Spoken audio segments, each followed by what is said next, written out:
Apa yang diumumkan oleh mereka ialah mana-mana negara di kalangan tiga negara itu berdepan dengan serangan daripada pihak lain, maka dua negara yang lain perlu ataupun bertanggungjawab untuk melakukan bantuan dengan anggapan bahawa mana-mana serangan kepada salah satu daripada mereka dianggap serangan kepada negara mereka juga. Maka gabungan ini adalah satu isyarat baru bahawa dunia rantau Middle East itu akan berubah selepas daripada ini.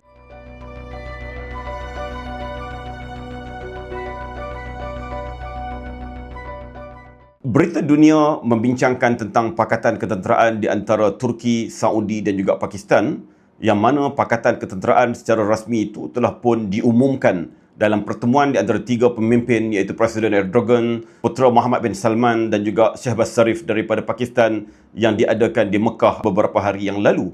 Yang mana pakatan ketenteraan itu bukanlah sesuatu perkara yang baru didengari oleh kita, tetapi dunia sudah pun melihat kerjasama di antara mereka mula dipertingkatkan secara khususnya sejak daripada tahun 2025 apabila Qatar, salah sebuah negara yang berada di perjiranan negara Saudi itu, telah pun diserang oleh pihak Israel, yang mana selepas daripada itu Saudi mengumumkan satu kerjasama pertahanan dengan Pakistan.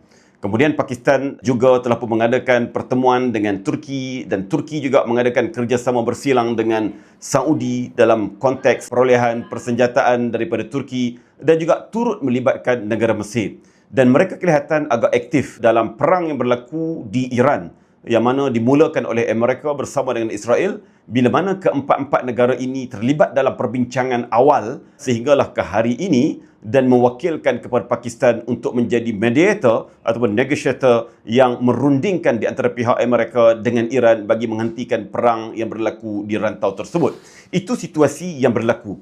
Tetapi apa maknanya di sebalik persetujuan ataupun memorandum persefahaman yang ditandatangani di Mekah beberapa hari yang lalu di antara Turki, Saudi dan Pakistan? Kalau kita lihat di sini, perkara itu terjadi di atas sebab beberapa perkara. Kalaupun sebelum daripada ini mereka sudah pun memulakan kerjasama, tetapi kenapa kali ini perlu diumumkan secara rasmi melibatkan tiga negara tersebut? Apa yang diumumkan oleh mereka ialah mana-mana negara di kalangan tiga negara itu berdepan dengan serangan daripada pihak lain, maka dua negara yang lain perlu ataupun bertanggungjawab untuk melakukan bantuan dengan anggapan bahawa mana-mana serangan kepada salah satu daripada mereka dianggap serangan kepada negara mereka juga. Ia berbunyi sebagaimana NATO, kerana salah satu daripada prinsip NATO ataupun perlembagaan NATO itu menyebut mana-mana serangan terhadap negara-negara NATO yang diketuai oleh Amerika, dianggotai oleh negara-negara Eropah, maka dianggap serangan kepada negara mereka juga, yang menjadikan tanggungjawab kepada negara-negara anggota untuk melakukan serangan balas ataupun mempertahankan negara yang diserang tersebut. Jadi perkataan itu adalah satu perkara yang penting, walaupun banyak penganalisis hubungan antarabangsa, pengajian keselamatan, security dan juga strategic study mengatakan boleh jadi ianya tidak sampai ke tahap NATO, tetapi ia berada pada tahap berbeza. Cumanya persoalan ketika ini ialah kenapa perkara itu berlaku dan kenapa melibatkan tiga negara. Ia boleh dibincangkan beberapa perkara. Kalau kita lihat di sini, situasi yang berlaku di Asia Barat ataupun di rantau Middle East, Timur Tengah itu, sejak daripada 2023 terutamanya perang Gaza yang bermula di sana dengan genosid yang berlaku menyebabkan tidak hanya ancaman itu hanya pergi kepada Gaza, tebing barat ataupun wilayah Palestin itu tersendiri, tetapi apa yang berlaku ialah serangan yang dilakukan oleh Israel telah mengancam keseluruhan dunia Asia Barat tersebut. Bila mana Israel mula memasuki Syria secara lebih serius selepas daripada kejatuhan Bashar Assad di bawah pemerintah baru Ahmad al-Shara, maka ia memberi ancaman kepada Turki yang berada di sempadan, dan Turki yang dianggap sebagai penaja kepada pemerintah baru Syria tersebut. Bahkan Saudi juga sebagai sebuah negara yang menyokong, memberi bantuan keuangan dan diplomasi kepada Syria baru tersebut, turut merasa ancamannya. Begitu juga bila mana Israel turut melancarkan serangan kepada Qatar, maka Saudi yang berada di sempadan tetap merasa ancaman tersebut.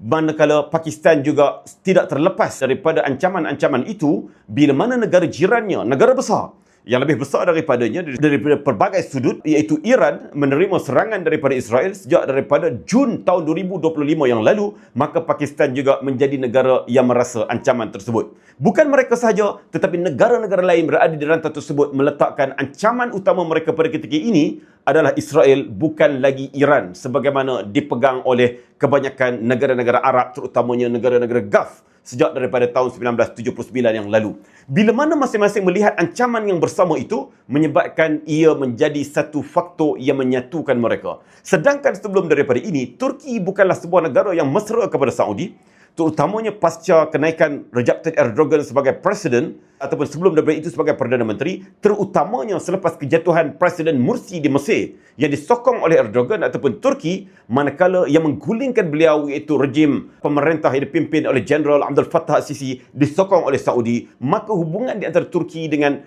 Saudi berada pada fasa ketegangan walaupun tidak putus secara rasminya. Manakala bila mana berlaku pembunuhan wartawan berasal daripada Saudi, kerakyatan Amerika Jamal Khashoggi di konsulat Saudi di Istanbul dalam tanah berdaulat Turki, maka hubungan di antara kedua-dua negara bertambah tegang, bertambah buruk lagi. Tetapi perkara itu telah pun dilupakan. Mereka lebih rapat pada ketika ini. Mereka lebih menjalin hubungan terutamanya sejak daripada World Cup 2022 yang bermula di Doha, Qatar. Hubungan di antara kelompok-kelompok ini semakin baik. Maka bila mana mereka menerima ancaman yang sama, mereka semakin bersatu di antara satu sama lain. Itu perkara yang pertama. Perkara yang kedua kita kena fahami di sini ialah dalam konteks rantau Middle East itu, banyak negara-negara di sana mereka berlumba-lumba untuk menjadi regional power atau menjadi kuasa serantau yang saling berpengaruh di antara satu sama lain. Mereka tidak mahu membenarkan mana-mana satu kuasa dominan di sana. Turki yang pernah menjadi regional power, kuasa besar di atas nama Ottoman Empire ataupun Kerajaan Osmaniyah, mereka juga mempunyai satu ambition, satu niat boleh dikatakan begitu untuk kembali menjadi kuasa yang menguasai rantau tersebut, sama ada atas konsep negara bangsa yang ada pada hari ini ataupun atas nama Neo-Ottoman yang sering disebut oleh segelintir pemimpin-pemimpin Turki. Manakala Saudi, sebuah negara yang cukup kaya dengan hasil minyak, kaya dengan wang, menguasai dua tanah suci Mekah dan Madinah, menguasai secara pengaruhnya terhadap badan OIC, negara itu juga berhajat untuk menjadi regional power. Manakala satu lagi adalah Iran yang muncul sejak tahun 1979 juga dilihat cuba untuk menjadi kuasa yang berpengaruh di rantau tersebut. Maka di atas sebab-sebab itulah konflik politik, konflik bersenjata sehinggalah membawa kepada peperangan di antara negara, peperangan sivil, peperangan di antara non-state actor yang ditaja oleh kelompok masing-masing berlaku secara berleluasa di rantau Middle East tersebut. Yang ianya tidak membuahkan sebarang hasil menguntungkan kepada Saudi, Turki ataupun Iran ataupun Mesir dan mana-mana negara lain. Tetapi yang untung sejak tahun 1948 di atas pertembungan ini ialah Israel. Mesir tidak terlepas kerana pada tahun 1948, 56, 67 dan 73 perang yang Arab lancarkan terhadap Israel kelihatannya diketuai oleh Mesir. Terutamanya pada era Jamal Abdel Nasser, dilihat Jamal Abdel Nasser cuba untuk menjadi pemimpin kepada keseluruhan Arab. Maka empat negara ini, termasuklah Pakistan satu lagi, walaupun tidak terletak di kalangan negara-negara Arab, tetapi berada di sempadannya, ada pengaruhnya di situ, dilihat saling bersaing di antara satu sama lain. Tetapi persaingan ini tidak membuahkan sebarang hasil, melainkan hasil keuntungannya diperolehi oleh Israel bila mana mereka bertelagah sesama sendiri. Inilah suasana yang berlaku di rantau Eropah satu ketika dahulu, terutamanya sebelum Perang Dunia Pertama, selepas Perang Dunia Pertama dan juga ketika mana Perang Dunia Kedua. Bila mana Jerman sentiasa bersaing dengan Perancis, bersaing dengan Britain, bersaing dengan Belanda, bersaing dengan Austria, Hungary dan banyak lagi kerajaan yang ada di sana, masing-masing nak jadi regional power ataupun masing-masing nak jadi kuasa yang berpengaruh, termasuk Rusia satu lagi ataupun Soviet Union yang nak jadi kuasa berpengaruh di rantau tersebut. Tetapi bila mana dua perang besar berlaku yang dianggap sebagai Perang Dunia Pertama dan juga Perang Dunia Kedua, masing-masing sama ada yang menang ataupun yang kalah berdepan dengan kerugian yang besar. Yang untung siapa? Yang berada luar daripada rantau itu, iaitu Amerika yang datang pada saat-saat akhir peperangan mendapat keuntungan dan akhirnya menjadi kuasa besar. Tidak satu pun di kalangan mereka yang berada di rantau tersebut berjaya menjadi kuasa besar dunia, melainkan Amerika yang berada luar daripada rantau Eropah lah yang mendapat keuntungan menjadi kuasa besar. Itu hakikat yang berlaku. Situasi sama yang berlaku di sini. Manakala lepas daripada Perang Dunia Kedua, negara-negara di Eropah, terutamanya selepas daripada runtuhnya tembok Jerman, iaitu pada tahun 1989, maka negara-negara besar yang berada di Eropah ini mereka bersatu di bawah EU, iaitu tidak perlu lagi untuk kita menguasai negara-negara lain, melainkan bersatu di atas kesatuan Eropah, sama-sama bekerjasama membangkitkan ekonomi, membangunkan ekonomi, teknologi, persenjataan dan sebagainya ke arah kemakmuran dan juga permodernan ataupun kekuatan sesama mereka. Tidak perlu bersaing sesama mereka. Jadi boleh jadi Apa yang dimulakan oleh Turki bersama dengan Saudi dan Pakistan ini adalah permulaan kepada dunia Middle East ataupun Asia Barat itu untuk keluar daripada persaingan yang tidak logik, yang tidak rasional, yang tidak membawa keuntungan selama ini untuk menjadi regional power, melainkan saling bekerjasama untuk mengukuhkan negara masing-masing di atas nama mereka yang bersatu di rantau Middle East. Walaupun hari ini ianya melibatkan 3 negara, ia sudah cukup sebagai satu permulaan baru. Kerana apa? Berikutnya adanya Iran, adanya Qatar, adanya Mesir dan pelbagai negara yang lain yang boleh disatukan bersama mereka, walaupun bunyinya agak idealis, tetapi inilah dia perkara yang berlaku di Eropah satu ketika dahulu. Jerman, satu perkara yang mustahil untuk berada dalam kesatuan Eropah dan menganggotai badan NATO itu sendiri. Begitu juga di antara Perancis dengan British, dengan Britain yang juga saling bersaing kuasa satu ketika dahulu. Begitu juga dengan Belanda ataupun Netherlands itu dengan negara-negara lain yang berada di rantau tersebut yang zaman berzaman saling bersaing di antara satu sama lain, tetapi tiba masanya mereka melihat tiada keuntungan kepada mereka, mereka mula bersatu. Itu perkara yang kedua. Perkara yang ketiga, kalau kita lihat di sini, Turki adalah anggota NATO, hubungannya cukup rapat dengan Amerika, tetapi Turki juga tidak merasakan negaranya selamat sekiranya diserang oleh Israel ataupun mana-mana musuh mereka, walaupun mereka terikat dengan peraturan atau perlembagaan NATO, mana-mana serangan kepada anggota dianggap serangan kepada negara masing-masing, ia belum menjadi satu jaminan kepada Turki satu hari nanti negara itu selamat akan disokong oleh Amerika, Britain, Perancis dan sebagainya untuk membantu Turki. Itu tidak ada jaminan buat Turki walaupun termaktub di dalam perlembagaan NATO tersebut. Maka Turki yang sentiasa berdepan dengan pelbagai konflik kerana kedudukannya di antara Timur dan juga Barat, di antara Asia dan juga Eropah, di antara blok Rusia dengan blok Amerika, maka perlu kepada satu sikap ataupun polisi untuk menjadikan negara itu lebih independen, lebih kuat, lebih kita katakan terkawal politik mereka tanpa perlu bergantung kepada kuasa-kuasa yang lain. Itu yang pertama. Dan Turki ada kelebihan tersendiri bila mana Turki berjaya membangunkan defense teknologi yang mana hari ini Turki menjadi pengeluar-pengeluar senjata-senjata moden, senjata-senjata baru dunia, termasuklah drone, termasuklah fighter jet dan pelbagai lagi yang hari ini bukan sekadar untuk kegunaan mereka, tetapi mereka menjadi pengeksport senjata yang besar kepada dunia pada hari ini. Selain daripada jumlah tentera mereka adalah jumlah tentera yang terbesar di rantau tersebut dan kedua terbesar di dalam NATO selepas sahaja daripada Amerika sebagai tentera yang terbesar. Itu kekuatan Turki. Manakala Saudi yang selama ini kaya dengan wang hasil daripada jual minyaknya, tetapi terpaksa bergantung kepada Amerika, Britain dan juga Perancis. Di era Salman sebagai raja baru, ia mula mengalihkan pergantungan itu kepada Rusia. Pokoknya, kebergantungan persenjataan kepada negara-negara luar ini menjadi dominan kepada Amerika. Begitu juga dalam hal ekonomi, diplomasi, politik dan sebagainya, Saudi menjadi negara yang terlalu bergantung kepada Amerika, terlalu bergantung kepada negara-negara Eropah, menyebabkan walaupun mereka kaya, mereka tidak mampu untuk independen, merdeka, membuat keputusan-keputusan mereka sendiri ataupun memimpin dengan bersendirian. Maka di atas sifat itulah, Saudi perlu berubah.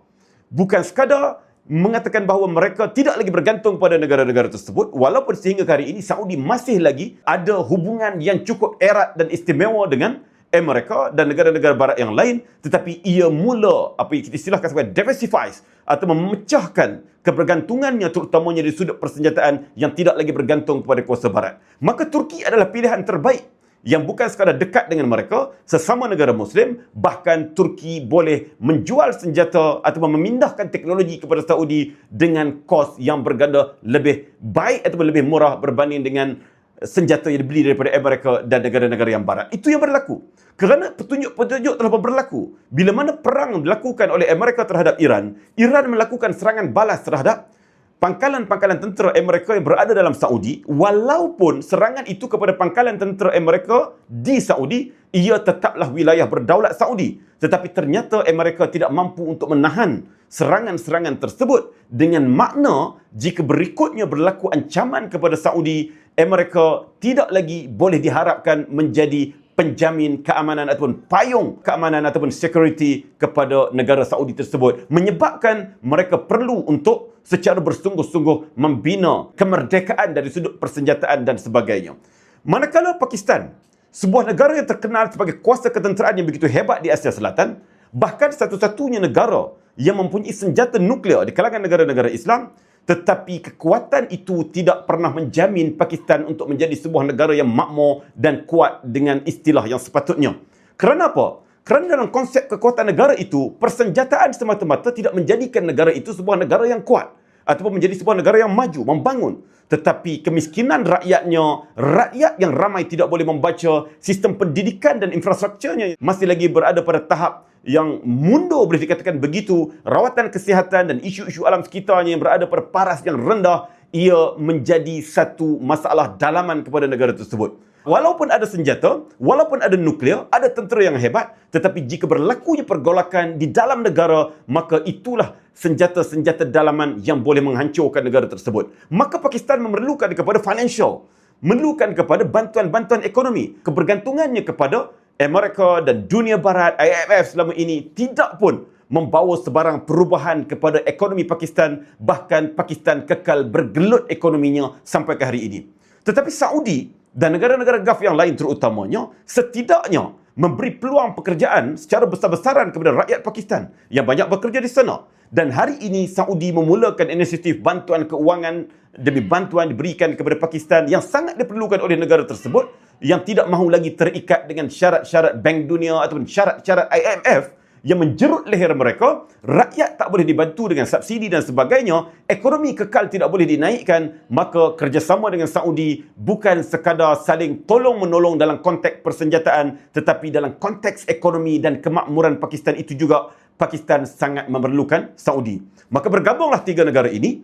Pakistan sebagai kuasa nuklear boleh menjadi saingan kepada Israel yang juga ada nuklear di rantau tersebut. Turki sebagai kuasa ketenteraan dan negara yang agak kukuh berbanding dengan yang lain, dan Saudi yang mempunyai kuasa keuangan dan minyak yang banyak di negara tersebut. Maka gabungan ini adalah satu isyarat baru bahawa dunia rantau Middle East itu akan berubah selepas daripada ini. Walaupun ia tidak melibatkan negara-negara lain di peringkat ini, tetapi negara-negara yang ketiga-tiganya selama ini mempunyai hubungan erat dengan Amerika, mempunyai kebergantungan yang tinggi kepada Amerika, mula menunjukkan sikap mereka cuba untuk independen daripada kebergantungan kepada kuasa-kuasa barat itu. Maka di situ jelas kepada kita, bukan sekadar mereka membina kekuatan, bahkan ia menjadi isyarat betapa lemahnya ataupun semakin merudumnya kekuasaan Amerika dan negara-negara barat di rantau tersebut dan di seluruh dunia keseluruhannya. Maka kita nantikan apa yang akan berlaku setahun, 2 tahun, 3 tahun ke depan,